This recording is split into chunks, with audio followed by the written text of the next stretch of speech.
Right sir.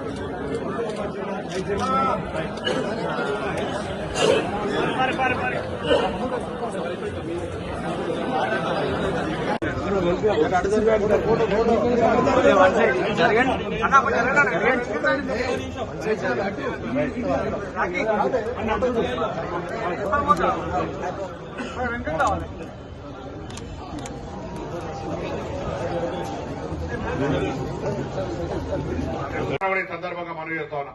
దయచేసి ఒకటే మాట, మిగతా అన్ని రాజకీయ పార్టీలకు రాజకీయాలకు సంబంధించిన వేదికలు ఉంటాయి, కానీ సహకార సంఘాలకు వచ్చిన తర్వాత రైతుల సంక్షేమమైన రాజకీయం, రైతుల హితం కోసం మనం పనిచేయాలి. రైతులకు సంబంధించినటువంటి వాళ్ళ సమస్యల మనం భాగస్వాములు కావాలి.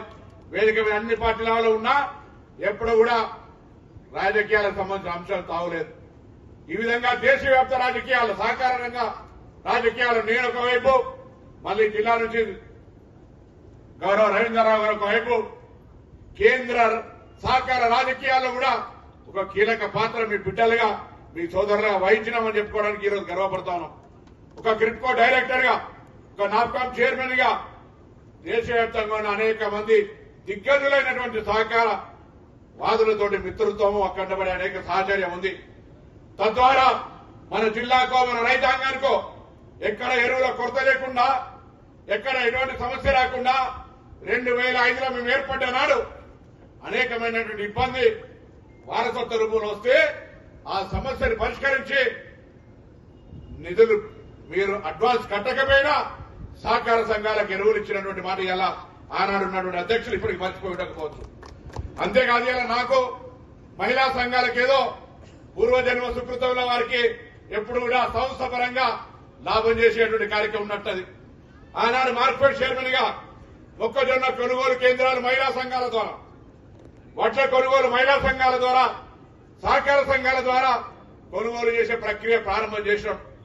ఇవాళ మళ్లీ రవాణా శాఖ మంత్రి అయిన తొలి రోజే తెలంగాణలో ఉన్నటువంటి మొత్తం అక్కా చెల్లెలందరినీ కూడా మహిళలకు ఉచితంగా ఆర్టీసీ బస్ ప్రయాణం చేసి కల్పించే అవకాశం వచ్చింది.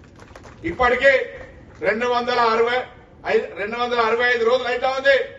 265 రోజుల 85 కోట్ల మంది మహిళల్ని 2500 కోట్ల రూపాయల విలువ కలిగినటువంటి ప్రయాణాల్ని ఈ ప్రభుత్వం రేవంత్ రెడ్డి గారి నాయకత్వంలో ఉన్నటువంటి కాంగ్రెస్ ప్రభుత్వం తెలంగాణ మహిళలకు, అక్కా చెల్లెళ్లకు ఉచిత బస్సు సౌకర్యం కలిగించింది. అలా వేములవాడ రాజన్న దర్శించుకోవాలన్నా, కొండగట్టు పోవాలన్నా, ధరంపూరి పోవాలన్నా, ఇంకే దేవాలయం పోవాలన్నా అక్కా చెల్లెలను అయ్యా పైసలు ఇవ్వని అడిగే అవసరం లేకుండా బస్సు ఎక్కి పోయేస్తా ఉన్నారు. ఈ విధంగా ఇలా మహిళల సాధికారికత అనేక రకాలుగా వాళ్లకు పనులు చేసుకోవడానికో ఇతరత్ర ఉపాధి అవకాశాల కొరకు ఉపయోగించుకుంటా ఉన్నారు. ఇటువంటి పరిస్థితులలో మీరు కూడా మహిళలకు సంబంధించి ప్రత్యేకమైనటువంటి కార్యక్రమాలు తీసుకోమని సందర్భంగా కోరుతా ఉన్నాం. తెలంగాణ రాష్ట్ర ప్రభుత్వం అది ఏర్పడిన తర్వాత గత 2-3 సంవత్సరాలుగా రానటువంటి పావల వడ్డీని గ్రామీణ పట్టణ ప్రాంతాల మహిళా సంఘాలకు జమ చేయడం జరిగిన మాట కూడా ఈ సందర్భంగా మనవి చేస్తా ఉన్నాం. మహిళల ఔత్సాహపరచడానికి వ్యవసాయ ఆధారిత లేదా చిన్న తరహా పరిశ్రమలు పెట్టుకోవడానికి అనేక రకాల కార్యక్రమాలు ఇస్తా ఉన్నారు. నేను కూడా నా దగ్గర హుస్నాబాద్ నియోజకవర్గంలో 41 రైతు వేదికల ద్వారా రైతుల సదస్సులు నిర్వహిస్తా ఉన్నాం. మీ బ్యాంకు ప్రతినిధులు పంపండి. అక్కడ దేశ స్కీములు కానీ రాష్ట్ర స్థాయి అనేక వ్యవసాయ ఆధారిత పరిశ్రమలకు సంబంధించి రైతులకు అవగాహన కల్పిస్తా ఉన్నాం. దాని గురించి ప్రత్యేక సెల్ పెట్టిన నా ఆఫీసులో అప్లికేషన్ పెట్టే వాళ్ళందరికీ బ్యాంకులో ఇబ్బంది లేకుండా ఉండే ప్రక్రియ చేస్తా ఉన్నాం. బ్యాంకు కూడా అందుకు ప్రత్యేకమైన యూనిట్లను ఇచ్చి ఈ యొక్క జిల్లాల సహకార సంఘ బ్యాంకు రైతులకు వెన్నెముకలాగా నిలిచిందనే పేరు తెచ్చుకోవడానికి ఒక సహకారవాదిగా వేదిక మీద ప్రభుత్వం ఏర్పడిన తర్వాత ఎన్నికల సందర్భంగా రైతులకు ఇచ్చినటువంటి రుణమాఫీ 2 లక్షల రూపాయలకు సంబంధించి నేను కేంద్ర సహకార బ్యాంక్ అధ్యక్షుడిని కోరుతా ఉన్నా. ఎక్కడైనా ఎవరైనా అర్హత కలిగిన రైతులు ఇప్పటికి కూడా రానట్టయితే మీ సహకార వ్యవస్థ ద్వారా ప్రభుత్వంతో సమన్వయం చేసి వాళ్ళందరికీ కూడా ఇప్పించే చొరవ చూపెట్టమని సందర్భంగా నేను వారిని కోరుతా ఉన్నా. ఈ రోజు కరీంనగర్ ఉమ్మడి జిల్లాకు సంబంధించి 59,000 మంది రైతులకు 444,25 రూపాయలు మాఫీ అయిందని గర్వంగా ఈ ప్రభుత్వంలో ప్రతినిధిగా చెప్పుకునేటువంటి అవకాశం ఉంది. అలా 444 కోట్లు అనేటువంటిది ఒక చిన్న మామూలు అంశం కాదు. ఆనాడు 2005లో సహకార రంగంకి వచ్చినాడు కేంద్రంలో ఉన్న మన్మోహన్ సింగ్ గారు, రాష్ట్రంలో ఉన్న రాజశేఖర రెడ్డి గారు ఆనాడు ₹1,00,000 ఒకేసారి మాఫీ చేస్తే ఆనాడు లోన్ కట్టినటువంటి వాళ్ళకు కూడా ₹5,000 ప్రోత్సాహం ఇచ్చి ఆ విధంగా రైతులకు ఆనాడు సంఘీభావం దొరికింది, రైతులకు సంబంధించినటువంటి ఒక గౌరవం దొరికింది. మళ్ళీ ఈరోజు దేశంలోనే ఎక్కడ కూడా లేని విధంగా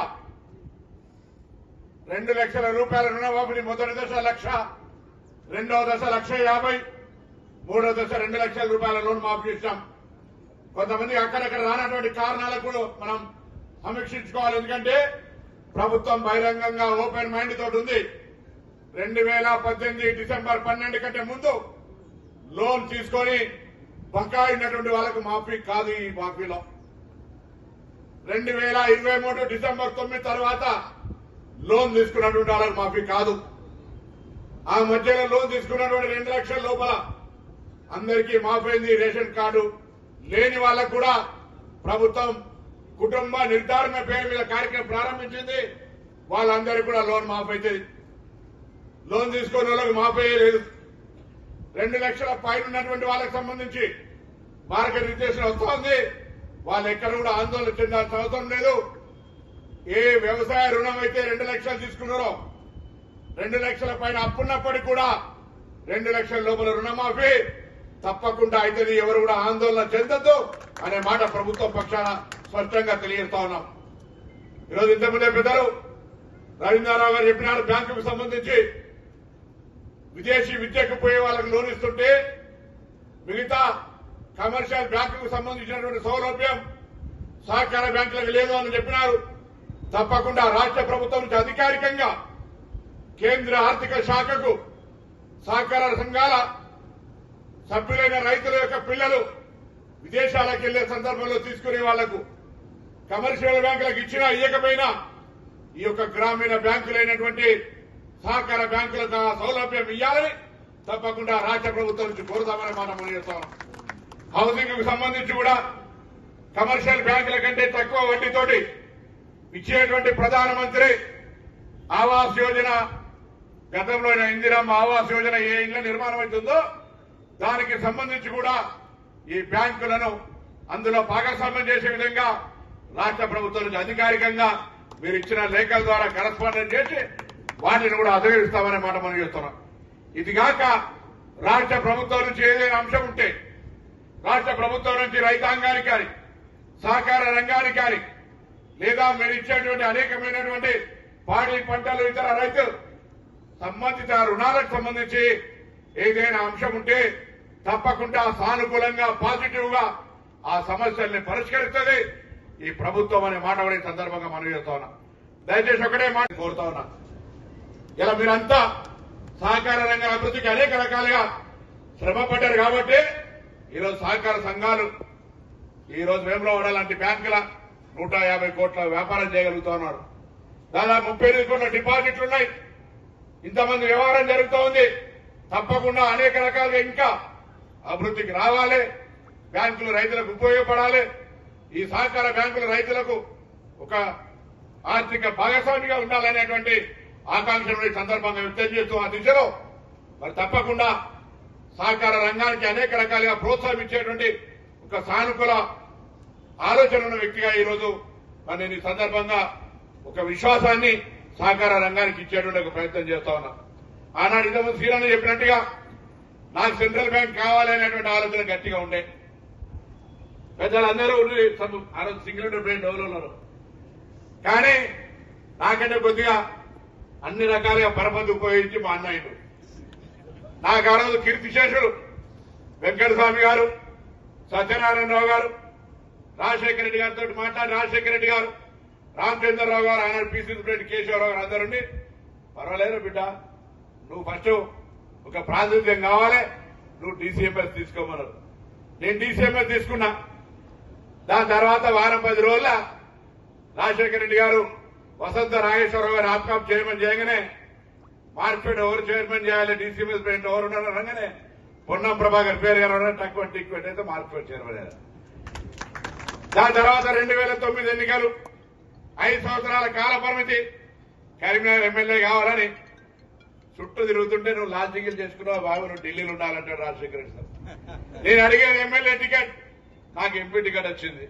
మీ అందరి ఆశీర్వాదంతో ఎంపీగా గెలిచినా జీవితంలో ఏ ప్రజల ఆకాంక్షలు అయితే తెలంగాణ సాధన ఉండను, ఎక్కడికి వెళ్ళినా కరీంనగర్ పార్లమెంటు సభ్యుడు అంటే పార్లమెంటులో ఉన్న ఏ వ్యక్తికి తల వంపు తెచ్చే విధంగా కాకుండా ఆనాడు తెలంగాణ ఉద్యమానికి నాయకత్వం వహించి తెలంగాణ సాధనలో మీ బిడ్డగా నా పాత్రను పోషించే కార్యక్రమం తీసుకున్నానని మనం చేస్తున్నాం. దాని తర్వాత మొన్న గంభీరావుపేట నుంచి ఎడకతుర్తి దాకా పాదయాత్ర చేసిన పార్లమెంట్ మెంబర్ కావాలి, కేంద్రంలో అధికారంలో వస్తుంది, కేంద్ర మంత్రి కావాలనుకున్నాం. విధి భగవంతుడు హుస్నాబాద్ పంపిండు, అక్కడ ప్రజల ఆశీర్వచనం ఇచ్చిండు, మా ప్రభుత్వం ఏర్పడ్డది, మంత్రిగా సేవ చేసే అవకాశం వచ్చింది. తప్పకుండా ఈ జిల్లా బిడ్డగా, కరీంనగర్ ఉమ్మడి జిల్లా బిడ్డగా ఎక్కడ ఎవరికి ఏ ఇబ్బంది ఉన్నా తప్పకుండా అందరికీ అందుబాటులో ఉంటానని మాట మనం చేస్తాను. అది వైద్యపరమైన సమస్య కావచ్చు, విద్యాపరమైన సమస్య కావచ్చు, లేదా ఇతరత్ర ఉపాధికి సంబంధించిన అంశాలు కావచ్చు. కింద నుంచి ఆది శ్రీనివాస్ గారు కానీ, రవీంద్రరావు గారు కానీ అనేక మంది అందరం కూడా క్షేత్ర స్థాయిలో కష్టపడి ఇక్కడికి వచ్చినాం. స్థానికంగానే ఉంటాం, ఇక్కడనే మీ మధ్యలో పెరిగినాం. మీ కనుసన్నల్లోనే మా పెరుగుదల చూసినటువంటి మీరు తప్పకుండా ఏ ఇబ్బంది పడకుండా ఓ పుట కలవచ్చు, కలవకపోవచ్చు, జనంలో సమస్యలు ఉండొచ్చు, కానీ మిమ్మల్ని కలవద్దు, మాట్లాడొద్దనే ఆలోచన ఎప్పుడు లేదు. తప్పకుండా మీ అందరికీ అందుబాటులో ఉండి ప్రభుత్వం తరఫున ప్రతినిధులుగా ఈ యొక్క సమస్యను పరిష్కరించే ప్రయత్నం చేస్తా ఉన్నాం. తెలుసా అన్నది తెలుసు, బ్యాంకింగ్ వ్యవస్థ రాష్ట్రంలో కొద్ది ఆర్థిక పరిస్థితి ఇబ్బంది ఉన్నది, దాన్ని కూడా బయటపడడానికి ప్రయత్నం జరుగుతూ ఉంది. నేను ఎవరిని క్రిటిసైజ్ చేస్తలేం, కానీ ప్రభుత్వాల నిరంతర ప్రక్రియ జరిగిన ప్రభుత్వంకు సంబంధించి కార్యక్రమాలను ముందుకు తీసుకుపోతూ ఇంకా మేము ఇచ్చిన వాగ్దానాలను అమలు చేసే భాగంగా ఇవాళ మొత్తం యావత్ తెలంగాణలో 170% పైన 200 యూనిట్ల కరెంటు ఉచితంగా వాడుకుంటా ఉన్నారు. ఇవాళ ఎంత పెద్ద గొప్ప వరం జరిగిందంటే నెల రాగానే 1000 రూపాయలు కరెంటు బిల్లు వచ్చేటువంటి బాధ నుంచి పక్క జరిగినారు. అందులో కూడా ఎవరైనా మిస్ అయితే మండల స్థాయి కార్యాలయాలు ఆఫీస్ ఓపెన్ చేసినాం, రండి, ఆధార్ కార్డా లేకపోతే మీ ఎలక్ట్రిసిటీ కనెక్షన్ కార్డు ప్రాబ్లం చేసుకోమన్నాం. 500 గ్యాస్ సిలిండర్ సంబంధించి కూడా చేసినాం, అదేమన్నా ప్రాబ్లం చేసుకోమన్నాం. ఆరోగ్యశ్రీ 10 లక్షలు, దాంతో పాటుగా 17వ తారీఖు నుంచి ప్రజాపాలన స్టార్ట్ అవుతా ఉంది.